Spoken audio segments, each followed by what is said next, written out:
stage. You think I would take what Fayose said seriously?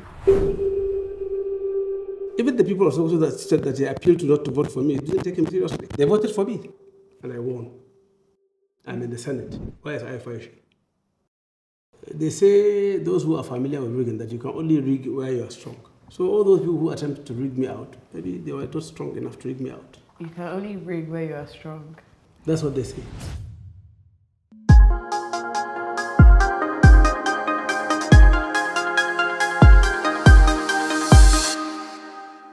Well, good afternoon, sir.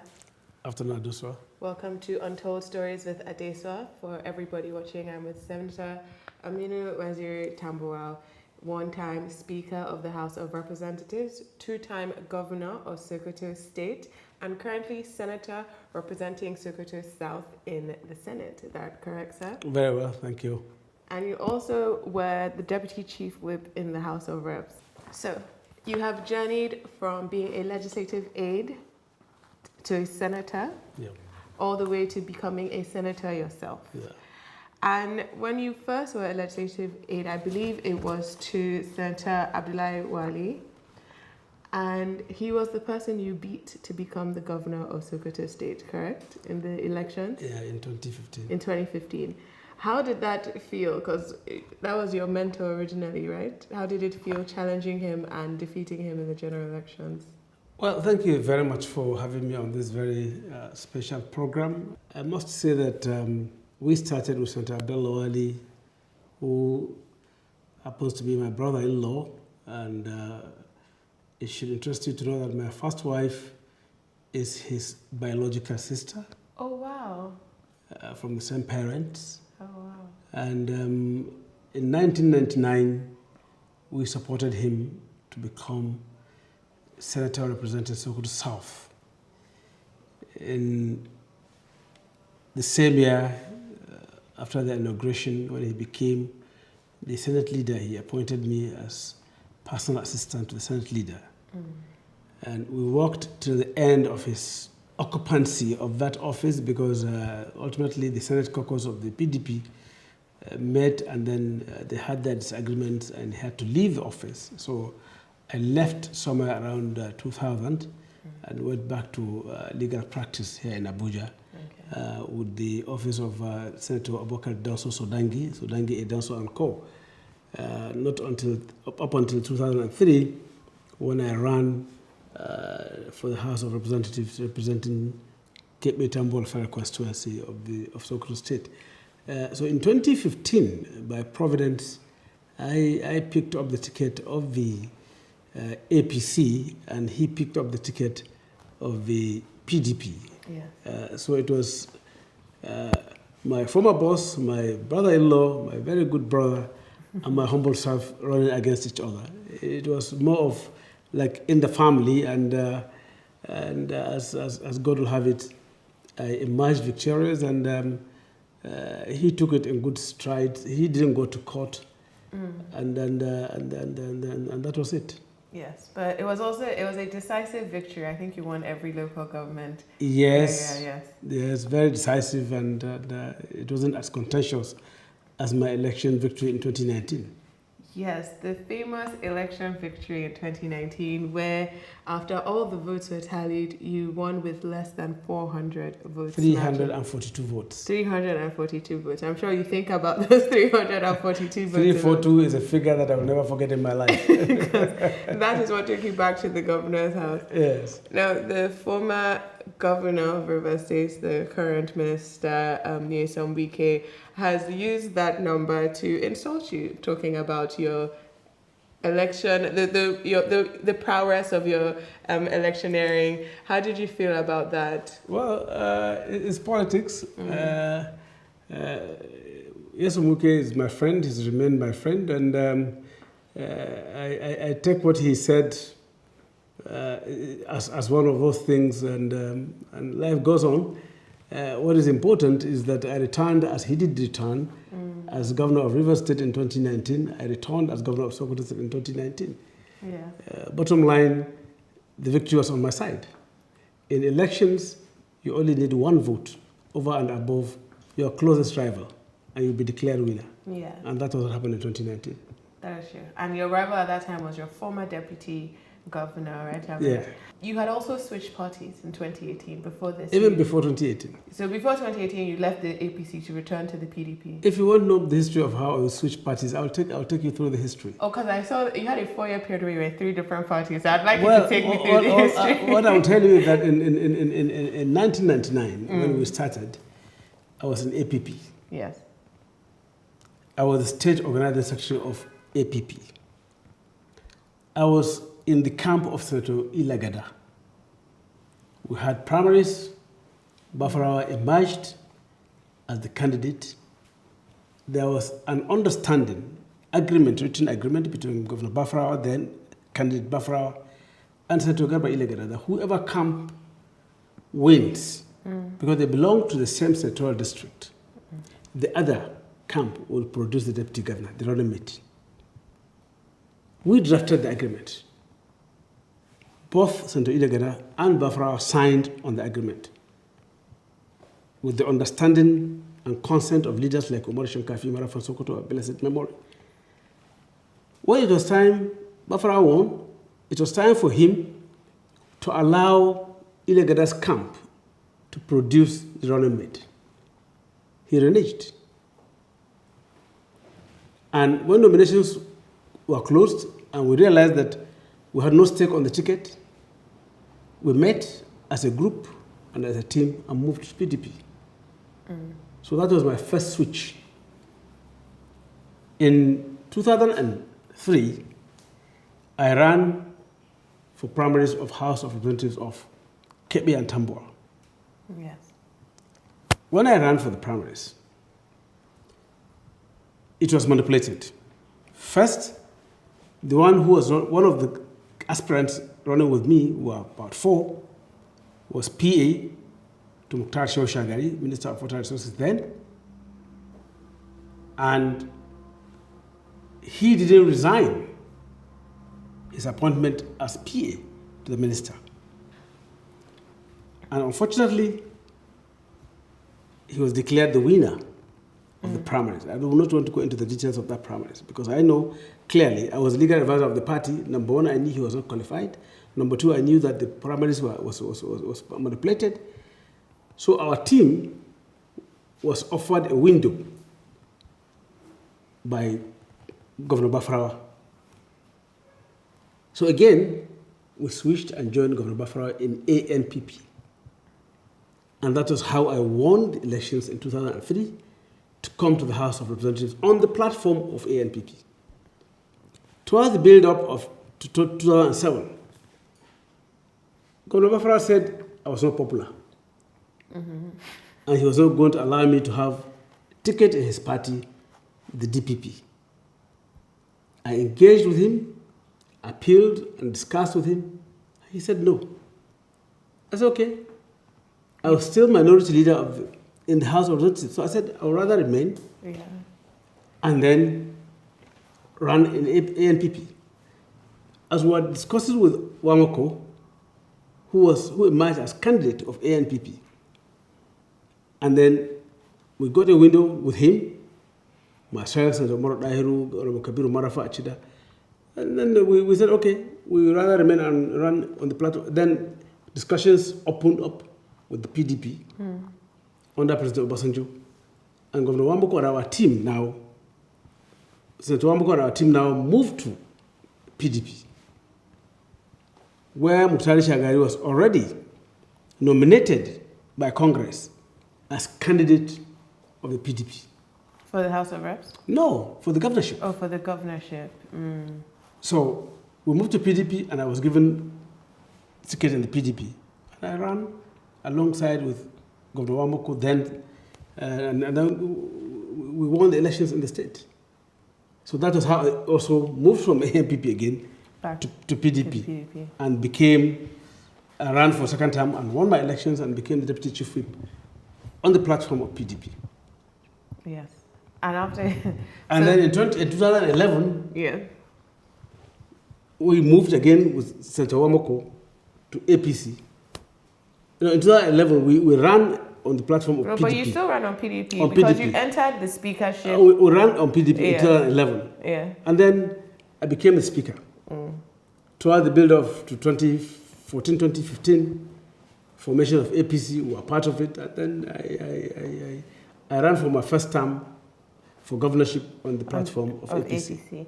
Now, before this, because a lot of, I think one relationship that is coming out to me a lot is former Governor Wammako, who was your predecessor in office. Yes. And who some reports credit with helping you win elections the first time. As governor. As governor, right. However, you did have a falling apart when you left the APC and returned to the PDP. Yeah. And he said that it would be the, and I'm paraphrasing here, but I think he said it would be the worst mistake of your life at that point in time. There are 14 ex-governors in this current Senate, including yourself and a former governor, current Senator Wammako. What is your relationship like now? He's my elder brother. We meet, we greet.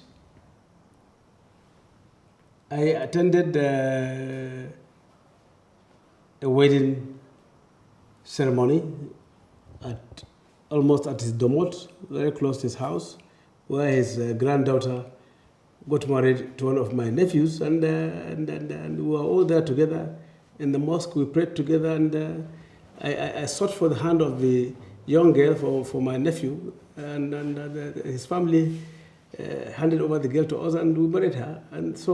And of course, a couple of months ago, he lost his senior brother. I was at his personal residence here in Abuja. I went to condole with him and commiserate with him. So first and foremost, we're all leaders. And then we should show leadership, even if we disagree on issues of politics and aspirations. We should not be enemies. But I wonder, do you disagree on issues of politics, or is it mostly about aspirations and when those aspirations clash? Right? Because you've said that Nyesom Wike is your friend, that he's still your friend. Yes. But he has very openly said that he felt that you betrayed him when... I didn't get that video clip. I've been looking for that video clip where Nyesom Wike said... I have a video clip of Fayose. I'm not talking about Fayose. Of a video of... That's third party. That's third party, okay. I'm looking for a video where Governor Nyesom Wike said that Aminu Tambuwal betrayed him. I've not seen it yet. So I will not comment on that. Okay. But will you comment on Fayose? Ayo Fayose? Yes, the former governor of Ekiti State. You think I will take what Fayose said seriously? Even the people of Sokoto that said that they appealed to not to vote for me, didn't take him seriously. They voted for me to be the senator. So, what's my own with him? He said on this show, actually, on my very first episode, he called you a betrayer. He called you a hypocrite. And he said he was wishing you would lose your election. You see, as an insider, I know what I'm talking about, and many more. Even today, I had called him one day when I saw Asiwaju. Asiwaju told me clearly that Tambuwal is a betrayal of trust. I told Tambuwal, in this my house, in my bedroom upstairs. And he denied it. For me, I want this tract and say that Ayo Fayose says Tambuwal is a betrayal of trust. You cannot rely on Tambuwal. You can never. And that was why I had to pump champagne. You were very happy. I was excited. Celebrate God, who will not let the wicked have peace. Oh, wow. I celebrated God. I rolled on the ground to celebrate God of justice. You understand? Another prayer is that Tambuwal should not win that Senate election, so that we all be floor players. So you all be not in government. No actors, just like this, like that. Huh? So that you be. He called me a betrayer. Yes. He didn't say where I betrayed him. Himself, Ayo Fayose. He called me what again? A hypocrite. A hypocrite. He didn't say where I went and and did anything against his person. And he said he wished I would lose. But God that sees our hearts and knows the truth didn't let me lose. And I won. I'm in the Senate. Where is Ayo Fayose? In Ekiti, I believe. See, if he's saying, oh, he was saying I betrayed Asiwaju, did Asiwaju come out to say I betrayed him? Because I got the tape. I reviewed it over and over. He is alive. He is the president of Nigeria. Did he say so? Nyesom Wike that he spoke about. Did Wike come out to say that I betrayed him? Why is the video or audio? I've had my relationship with Asiwaju Bola and Tinubu politically. We had disagreements. Subsequently, I had my relationship with Nyesom Wike personally and politically, and we had disagreement. And disagreements are natural in politics. Virtually in everything that we do, we agree today, we disagree tomorrow. In fact, there are instances whereby you agree to disagree. You yourselves, you will understand that, okay, where we are today, we have to disagree. So let's, as gentlemen, agree that we are disagreeing, but not that we are enemies. I want you to understand that and underscore that in politics. They're not enemies? No. Somebody, I read a quote, I think it was the former AGF, Bola in his book. He said, in politics, there are no permanent friends, just permanent interests. It's a long-standing saying. It's a long-standing adage in politics. No permanent friends. No permanent friends, no permanent enemies. It's in most of the cases about interest, about convenience. It's interest, of course, not personal, not necessarily personal. Interest of the public, interest of the country, interest of individuals. But sometimes it comes across as a politician's personal interest, particularly with, the switching of parties or the maintaining of power and influence. Okay, I'll give you an instance. Yes. When I was in APP, what happened? How we left APP. Yeah. I wasn't running for anything. Okay. It was a group interest. I gave you an instance in 2003, how Governor Bafara offered our team. Yes, I ran in PDP. Yeah. I was denied ticket. I appealed to the National Working Committee of the party. May God Almighty forgive and have mercy on the soul of Alhaji Bola Yauri. I was with him at Nakon Hilton. He came down to say, look, the working committee, you had a good case, but the working committee had decided against you. I cannot help you. I said, okay, and I walked away.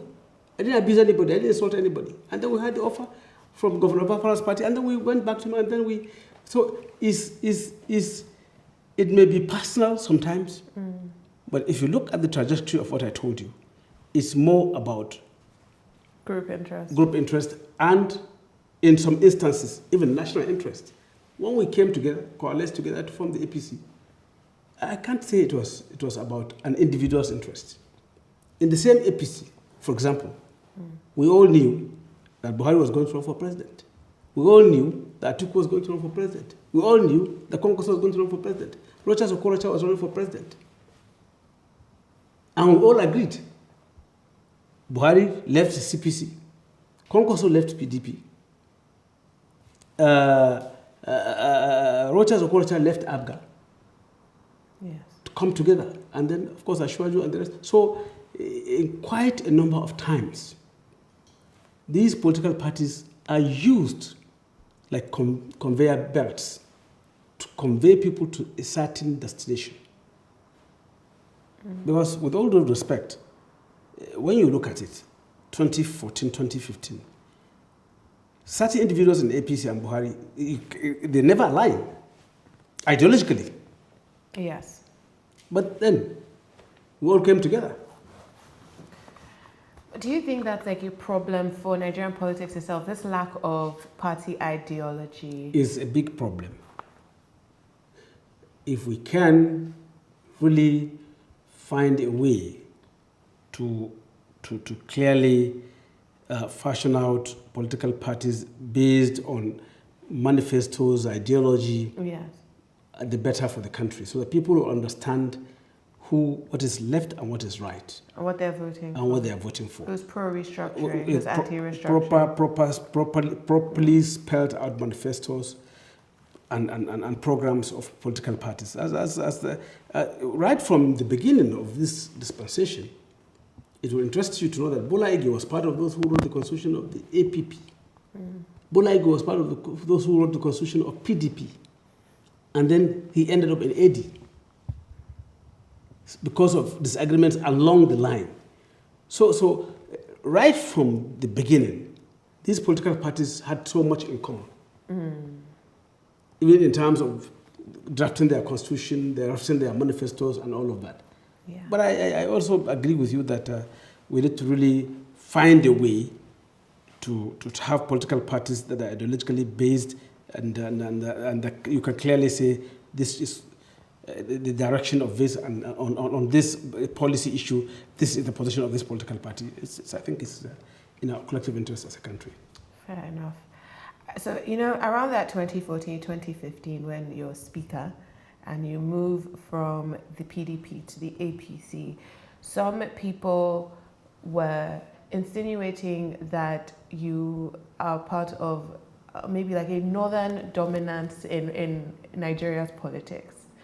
And I would say you were challenged with similar when you even ran for speaker against the PDP's anointed candidate, who I believe was Honorable Mulikat Akonde. Mulikat Akonde, who was a woman and from the southwest, and you defeated her. And people also said that last year, during when you stepped down for Atiku Abubakar at the primaries, and they said you're going against the Southern President agenda or whatnot. Now, I want to know, because I have heard so many tales about that convention, the energy, and even when the former PDP national chairman, Ayo, called you the hero of the convention. I have come to a patriotic conclusion to step down my aspiration, and not only that, but I appeal to my supporters to take this in good stride and in the hands of national unity, patriotism, and not only that, those who are delegates here should vote for Alhaji Atiku Abubakar, Wazir Adama, PDP. I know that a meeting took place at the convention center between yourself and Atiku Abubakar, right? What did he say to convince you to not only step down, but ask delegates to support him? Well, let me go back to the issue of my emergence as speaker vis-a-vis the fact that the party had zoned the speakership to the southwest. Yes. When we won our elections, so many members of the House, members-elect, got worried about and concerned about who should be the speaker. Very few returned in PDP from the southwest. Mulikat Akonde was one of them. Moreno Ajibola was one of them, and a few others. Our colleagues got worried that they feel that they want a leadership of the House that may give that 7th Assembly a character of independence. And all of us were talking to ourselves initially, we were talking about Emeka Ehedoha becoming the Speaker. And then at a certain stage, after certain reviews, we said no, Emeka should maybe wait. And when I was approached by our colleagues, I told them, look, go and identify the criteria for selection of speaker. Which type of speaker do you want for this 7th Assembly? It's not about me. They went, drew up a criteria. That committee was headed by John Eno from South. And they came back and said, look, this is the criteria. And on that committee, I think every zone was represented. Virtually every zone in the country was represented. And they said, look, Tambuwal, from all indications, you are the one. I said, well, I'll accept, but on certain conditions. Because I don't want to go into it, and then some of my leaders will call me and start talking to me to back out. I said they must go and talk to former President Shagari, because if he calls me to say, Aminu, back out, I may not be able to say no. I should go and talk to Governor Wammako, who are still in the same political camp, and if he calls me to say, Aminu, step out, step back, I may not be able to say no to him. And when they went to them, they asked them certain pertinent questions. President Shagari said, I hope this is not a sectional agenda. On that committee, people like Wase were there, John Eno, they said, Mr. President, look at all of us here, or from across various parts of Nigeria. This is going to be a national project. He counseled them, and they came back. Wammako counseled them, they came back. And then they told me that they've cleared with them. And so it wasn't a sectional thing. Yes. I didn't just come out to say I wanted to be speaker. I was sought out by my colleagues. And they supported you resoundingly. And they supported me irrespective. 250 votes. Exactly. Now, if you look at that, there were people who said it was ACN that made me speaker. You needed at least 100 PDP votes to become speaker. Of course. And the fact of the matter is that if you today subtract the votes of the ACN and add those votes to that of Mulikat, she couldn't have won. So it was a national consensus. It was a pan-Nigerian project. It wasn't a sectional thing. So I emerged as speaker out of that yearning, desire, and aspiration of members of the 7th Assembly, identifying my character and my personality as that person that can actually provide that leadership. If you ask them whether I've done what exactly they thought of me, I believe that the answer will be in the affirmative. So it wasn't sectional. Yeah. And throughout, if you look at what our debates, you will see that throughout the House of Reps was a Nigerian House of Reps. It wasn't a sectional House of Reps. So you focused on the independence of the National Assembly. Yes. Yes. Do you think the National Assembly today is as independent as the Senate? But let me conclude on the issue of the convention. Okay. I'm excited about this because I want to know. On the issue of the convention, in the PDP, frontline aspirants were Atiku Abubakar, Bola Saraki, my humble self, Nyesom Wike, Bola Ahmed, Ayo Fayose. Maybe Mohammed Hayatuddin. But these 6 were the frontline aspirants. And in politics, there's always engagement and discussions. We were talking about consensus between myself, Bola Ahmed, Bola Saraki. Up until when, at certain times, myself and Hayatuddin and them, we had some disagreements, and then it didn't work out, and then they went to Mina, and then the 2 of them emerged as consensus. Build up to the convention, of course, there were a lot of interplay of forces, engagements, discussions, and ultimately, yes, I agreed to step down for Atiku Abubakar, because I believe if you talk about capacity and all of that, when you look at the other candidates and all of us, I believe I could step down for him. And I didn't just do that. I told Senator Bukola Saraki before stepping down for Atiku. Oh, you told Senator Bukola Saraki? And I told Senator Bola Mohammed before stepping down for Atiku. I confided in them. They said why I gave them my reasons. This was all on the day? All on the day. At the stadium there, Velodrome. We didn't have any meeting with Atiku at that convention venue. Of course, we met outside the convention venue, and it didn't take much time, and because of course discussions have been ongoing over time. Yes. So when we met, the two of us, and I told him that I was ready to step down for him. Yes, he was happy about it. He didn't see that coming that easy, and I didn't give Atiku any condition. You didn't give him any I condition? didn't give him any condition. Really? And I received all the funds for any money from Atiku. Till today. No refunds because of, what would you be refunded? Because your campaign expenses and all of that. Nomination form. A nomination form. I didn't ask for it. There was no offer for it. I didn't ask for. There was no offer for it, and I was. Do you still have a relationship with Atiku Abubakar? Yes. Very well. Even about 3 weeks ago, we were in Daura together with him, and we speak often. Okay, that's good. That's very good. So there was no last minute hot meeting, but you did step down that day.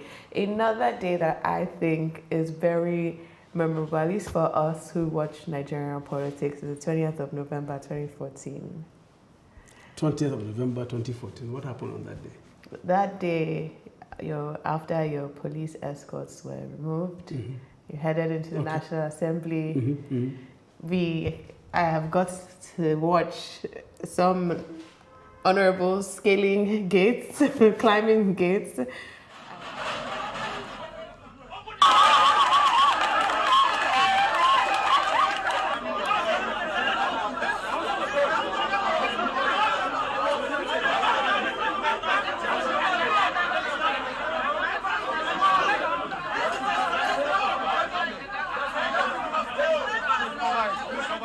But also, you were shot out by tear gas canisters, and you didn't go back for 1 second. Oh. Why? Because of my conviction on what I was doing. What was your conviction? First, people do not know that that sitting was supposed to extend the emergency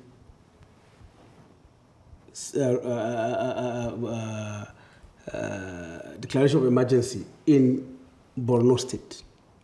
People tend to forget that without that sitting that day, the emergency would have ended, and then what could have happened? You understand? Mainly, that was the main bone of contention. And of course, there was a rumor all over the air that I was going to be stopped from going into the House of Reps so that I may be impeached. Yes. So these two factors contributed to all the drama that you saw. And because of the conviction of my colleagues in my leadership, they accepted to scale the fence. And I was being shot at directly with tear gas canisters. I would just jump, and then I was jumping them and then moving on. Up until when I was able to get into the chambers.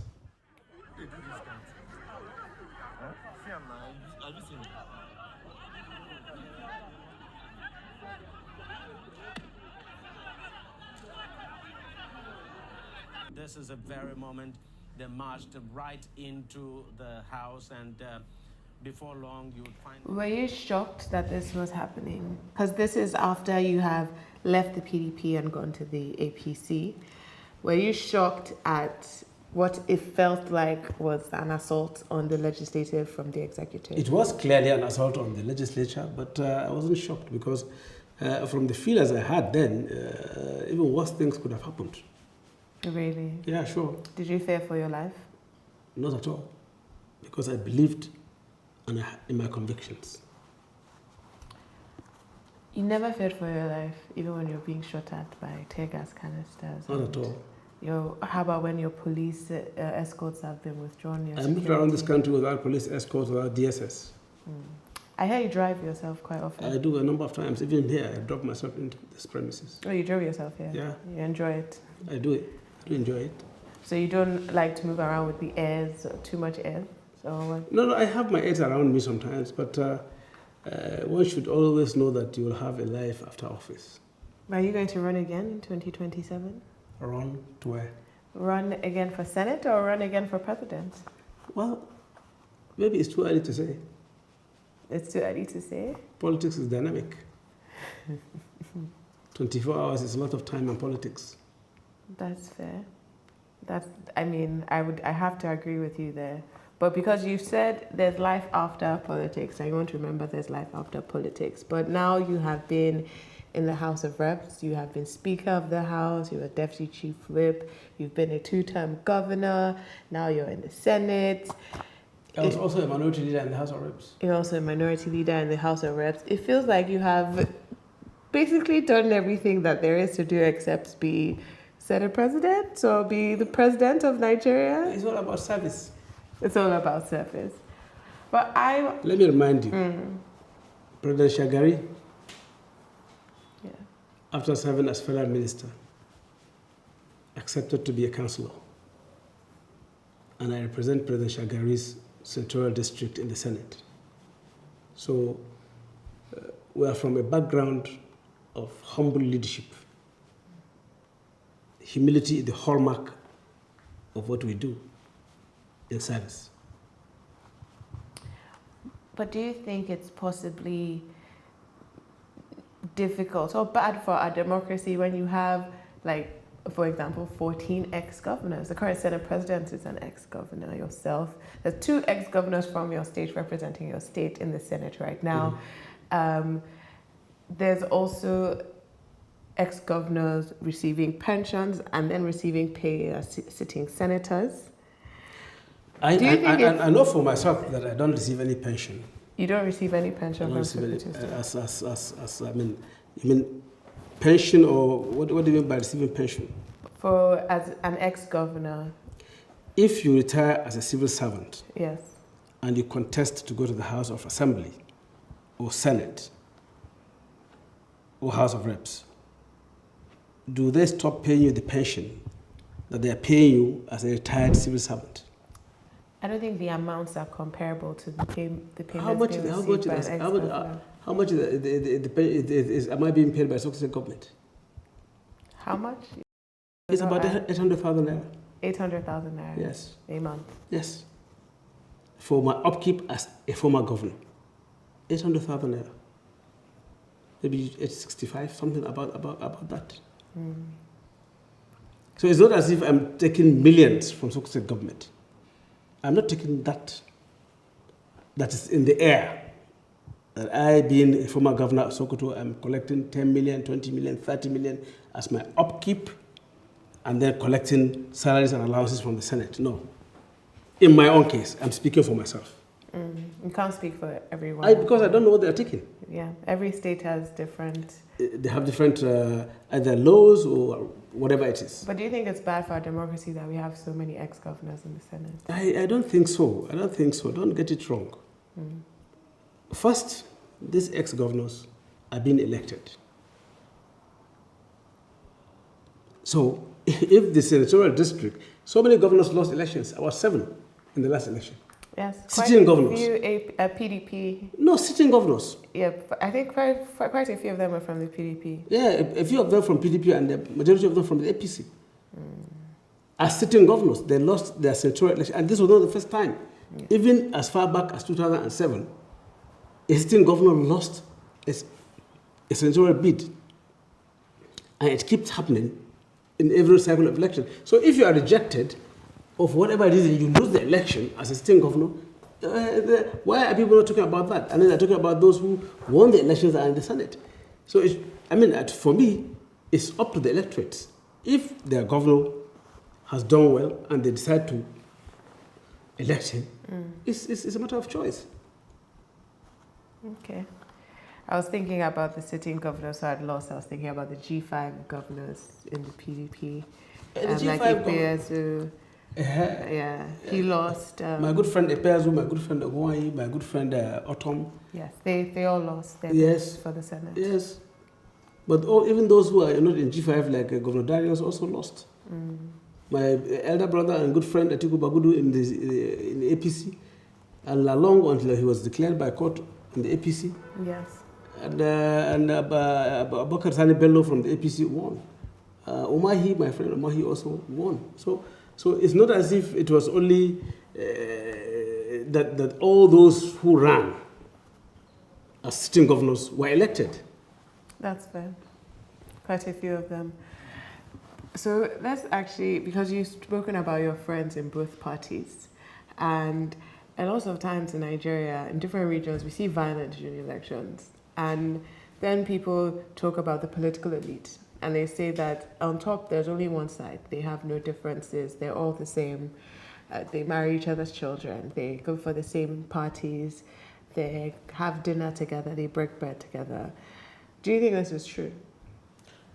I think it's not just asking whether it is true or not. Check out other climes. What happens? Do that make them enemies if they are Republicans and Democrats? They don't attend the same parties. They don't attend social engagements together. They don't marry from each other's families. They don't relate. I'm sure the answer is no.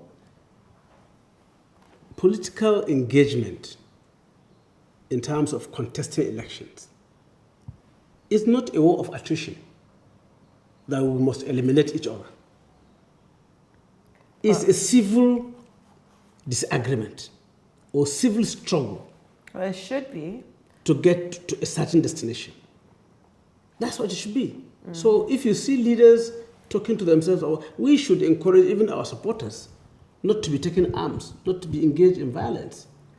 During my elections in 2019, and even the last one in 2023, yes, I stopped my supporters from carrying any arms, not even sticks.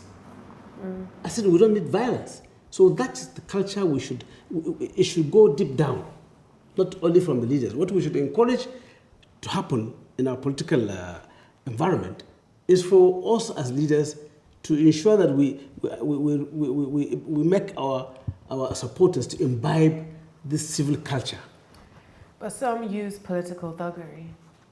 Some actually are caught on video or otherwise. I don't believe in it. Asking their supporters that it's, to take arms. Yeah, I have seen quite a few, but I don't believe in that kind of politics. And that's why I told you in 2019, I told my supporters not to bear arms. Yes. And even in 2023, same thing. So I implore our supporters and across the divide to try as much as possible to move away from violence. And in terms of, politicking and the future, not your own personal future, but the future of the PDP, how do you see the future of the PDP, particularly when it comes to mending, I would say, some fences that seem to have been broken in the 2023 elections? You've said that now that you're friends with Nyesom Wike, some people are accusing him openly of working for the APC against the PDP, particularly in River State. So how do you feel about that?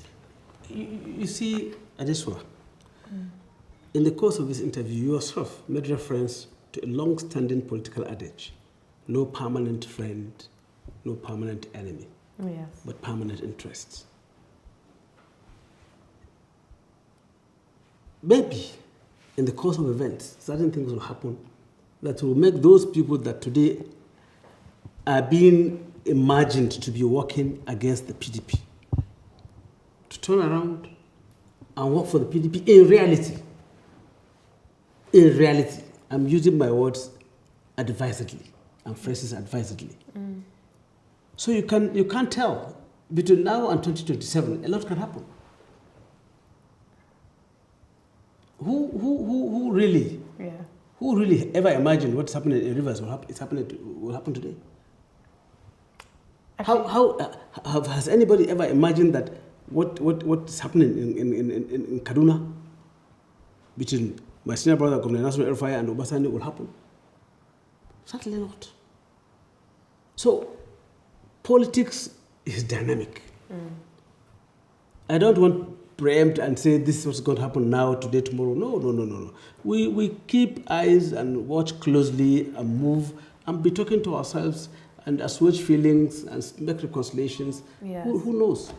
But so in River State, part of the drama there right now has to do with local government autonomy and independence of local government, chairmen or chairpersons rather. It's also being discussed in the National Assembly right now. But under your speakership, you passed the law, the amendment to the Constitution that made local government tenure be 4 years, fixed 4 years, and gave local government some power, empowering autonomy. Autonomy rather. Thank you. Now, in light of that, particularly because this constitutional amendment was passed under you, also because you are a life bencher, you are a lawyer, so you understand the law both from all sides. Your private practice, working in government, working as a legislator, being in the executive. In your opinion, what we are seeing in River State, and do you believe this is an aberration? You see, I'm constrained. You've said that I'm a lawyer, and that's true. Yes. You've said that I'm a life bencher. That is also true. I've been at various levels of leadership. That's correct. And when matters are in court, you can't speak. I think I choose not to speak on them. That is fair. You can't preempt. You can't. How did lawyers say it again? I'm a lawyer myself, but I stopped practicing after a very short period of time. The matters are sub judice. Yes, there we go. Matter is sub judice. But let's talk about a matter that's actually not sub judice. I'll take it back, because this matter of jumping from parties to the other, before you left the PDP for the APC, I believe 34 or 37 lawmakers did the same in the House. Yeah. Yes. And the courts had said that should mean that their seats are vacated because they run on the platform of the PDP. You are saying before they left or after they left? After they left. The pronouncement by the court? The pronouncement by the court. Okay. Pronouncement by the court is that seat belongs to party, not to person. I don't think there was any judicial pronouncement on the matter. Yes. On that matter based on the 1999 Constitution. But now that we have the judicial pronouncement, that should be the position of the law. If you leave, you lose your position. You lose your seat. If you leave, you lose your seat. Yes. And do you feel that the reason why this is not respected in Nigeria, beyond lack of respect for law and order in Nigeria, do you feel that this is not respected? It goes back to what we were talking before, because parties don't have ideology? Not necessarily. I think it's about general enforcement of court judgments. And respect, whether you like it or not, we must go back to the respect for the rule of law. It's abysmal. The political elite or all strata of society? Everybody. Everybody. And you know it. No, I definitely agree with you. I think people, but there's also... And that's the bane of our problem. Unless we go back to it and have respect for the rule of law, then we will continue to lose everything. I feel like you've been quiet in the Senate right now, but before, actually, I will leave that for my last question, because I want to talk about some of your accomplishments, particularly when you were in governor. We've spoken about one of the legislation you passed, the local government constitutional amendment, but I want to talk about your time as governor, particularly when it comes to education, because you were able to have the out-of-school children in Sokoto State, and you took access to education very seriously. That was our number one cardinal objective. Why? Well, basically, education to any human society should be number one priority. If you have educated society, you have less problems and you have less challenges. Most of the challenges that we have in our states and in Nigeria today are traceable to the lack of education. And so could there have been any better way to addressing those challenges. They're making environment conducive for learning, providing teachers, striving towards having adequate infrastructure for education and all of that. No. So the only way out is to ensure that you provide quality education to your people. But also, I want to talk to you particularly about girl child education, Yep. because you were able to increase. We established an agency for the first time for girl child education. And we seek out girls from both less privileged and those who are very intelligent and sponsor them for their studies within the country and outside the country. So you sponsor both within and outside? Very well. I was very passionate about that. Even in a matter of weeks, some of our students are going to finish in India. That was sponsored by our administration. Oh, wow. Both girls and young boys, and then some to Ukraine, some to Sudan, some to UK, all over the world.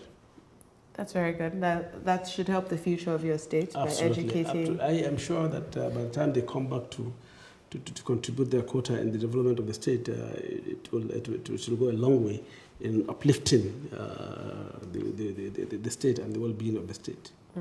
And also, I want to ask you about political inclusion of women, because I'm not sure that that's one of your strengths in terms of your teams. Well, no.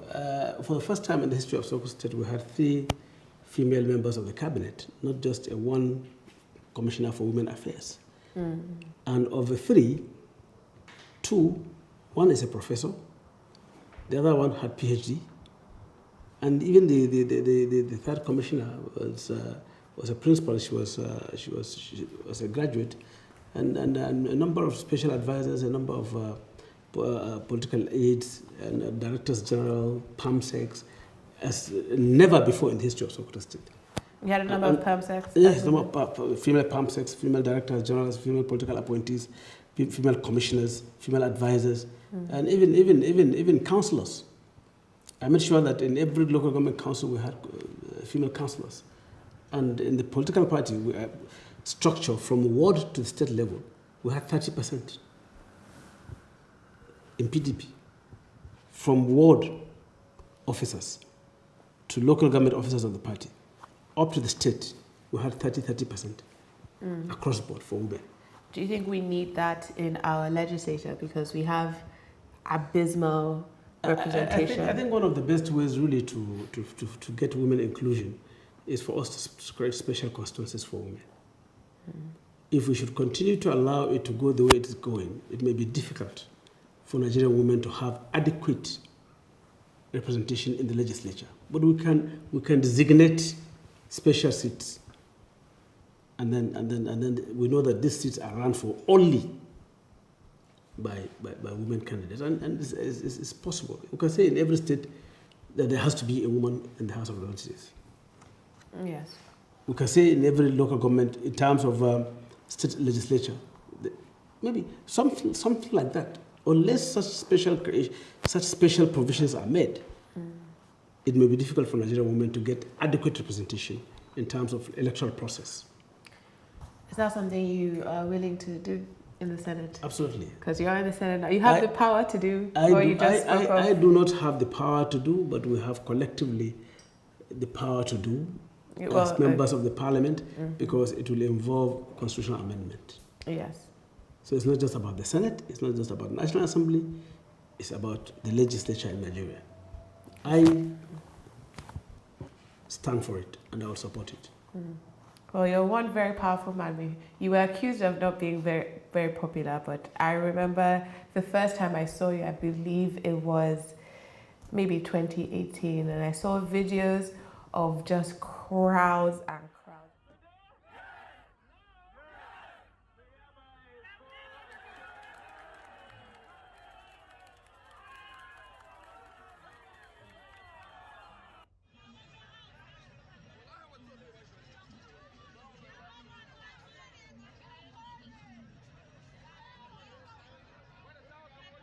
Crowds. I was just like, I've never seen a crowd like this. I don't think our roads in Lagos are wide enough to get those kind of crowds. You have a lot of support, a lot of hometown support. Why do you think that is?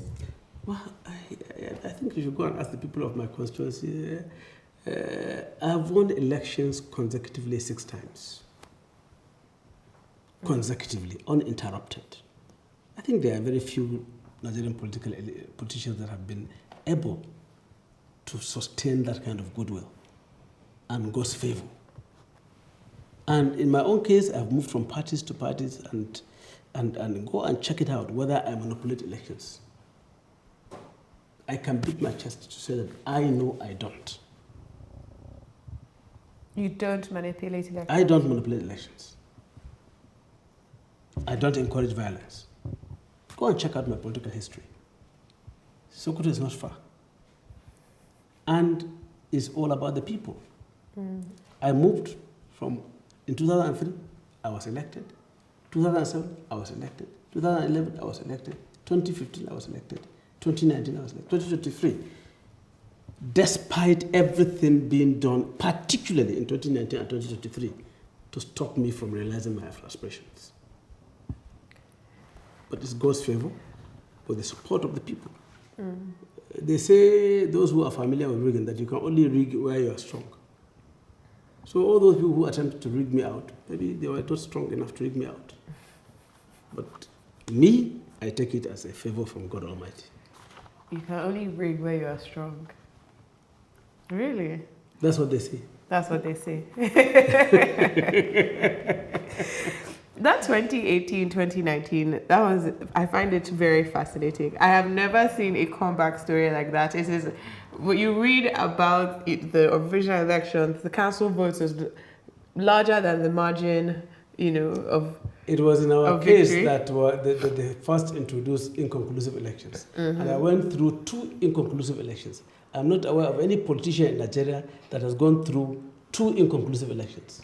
And then at the end of the day, they tally the votes. And then I think the last inconclusive one is that you had even scored lower than your opponent, but when they added everything together, your total was 342 more. No, I didn't score lower. I scored higher in 2019. And then the difference was about 3,000. And then they went and did the inconclusive. And then it came to almost 10% of that. Yeah, so they added it. Yeah. 342 votes. 342 votes. Put you in the Less than a poll unit. But I think that shows the power of democracy. Of course, yes. Tells people that your vote counts. Counts. It's just about 1 vote between you and your rival. Once you are leading by 1 vote, you get declared as winner of the elections. Yes. Do you believe these last 2023 presidential elections were clean and fair? Far from it. But the courts have said they were free and fair. So there's nothing. They've already pronounced judgment. This one is not sub judice. Yeah, that's why I said far from it. That's why I could afford to say my opinion. Is there anything that particularly we can expect from the legislature? Because we've been, the story outside right now. You see, it's not just about the law. Enforcement of the law matters. It's about the respect for the law, implementation of the law, respect for the law. The people in charge of the different organs in government. Exactly, different organs handling it, and everybody needs to really be more patriotic and committed to the cause of democracy. I'm looking forward to seeing what comes next for you, Senator Aminu Tambuwal. I'm sure there's another election coming. I'm sure that you are not done yet because you have now run for president twice. Well, not run for president, but you have been a candidate within your party twice, an aspirant. You have aspired for the position twice, and I don't assume that you will not aspire again. So all of that is in the hands of God. All is in the hands of God. I read somewhere, I'm not sure if they were quoting Senator David Mark, but they said that some of your issues with the center when you were speaker is that they felt you were too ambitious. Is that something you have been accused of? I hear that quite often from a number of people that some people say that I was ambitious or I am ambitious. Well, that's their own opinion. Do you think being ambitious is a bad thing? It's not a crime. What's the essence of life without ambition? That is true. We all have things we're striving towards. Exactly. So. Okay. Well, thank you so much for talking to me today. I don't want to take up too much of your time. Thank you so much. This conversation has been a year in the making. Honestly, I've been chased. You don't know how many ways I've chased you. But thank you so much, Senator Aminu Tambuwal, and thank you everyone for watching. Thank you very much.